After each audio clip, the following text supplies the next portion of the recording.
NPM 234110165. Saya di sini dari Ilmu Komunikasi 04 ingin membahas materi tentang mendengarkan dalam komunikasi interpersonal. Oke, next slide. Kita masuk ke topik pembahasan yang pertama, yaitu proses mendengarkan itu. Mendengarkan diawali dengan menerima pesan dari pengirim pesan atau komunikator. Pesan tersebut bisa berupa verbal maupun nonverbal, yang terdiri dari bahasa isyarat, ekspresi wajah, dan keragaman dalam intonasi. Yang kedua yaitu memahami. Nah, di sini komunikan berusaha mengerti dan memahami apa yang disampaikan oleh komunikator. Ini kita itu berfokus pada apa yang disampaikan komunikator gitu. Oke, next. Nah, baik, yang ketiga yaitu mengingat. Nah, dalam mendengarkan diperlukannya adanya ingatan untuk mengingat pesan yang telah disampaikan. Misal nih, kita kan bertanya pas di jalan, kita nggak tahu arahnya kemana. Nah, kita tanya orang di jalan di situ, Pak, jalan mau ke toko roti ini kemana ya? Nah, kita tentunya mendengarkan itu dengan fokus juga dan juga mengingat-ingat, oh iya, setelah belok kanan nanti lurus, belok kiri, gitu contohnya. Oke, di sini yang keempat yaitu mengevaluasi. Nah, seringkali evaluasi ini terjadi dalam keadaan tidak sadar atau muncul secara alami dalam bentuk kritik atau analisis. Evaluasi merupakan upaya untuk menyampaikan pesan dengan realita dan fakta yang terjadi. Jadi misalnya kita mendapat informasi dari komunikator, jadi diri kita itu langsung merespon, misal kejadian yang pernah terjadi itu kayak, oh iya, harusnya begitu ya dulu, harusnya begini, begitu. Oke, yang kelima yaitu merespon. Pertama adalah respon yang diberikan ketika komunikator sedang menyampaikan pesan.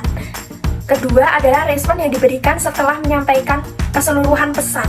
Nah, biasanya kita itu kayaknya inisiatif pengen tanya gitu, jadi itu sebuah respon dari mendengarkan itu sendiri. Oke, next. Oke, kita masuk ke topik yang ketiga, yaitu budaya dan mendengarkan. Nah, ketika berada dalam budaya yang berbeda perlu diperhatikan.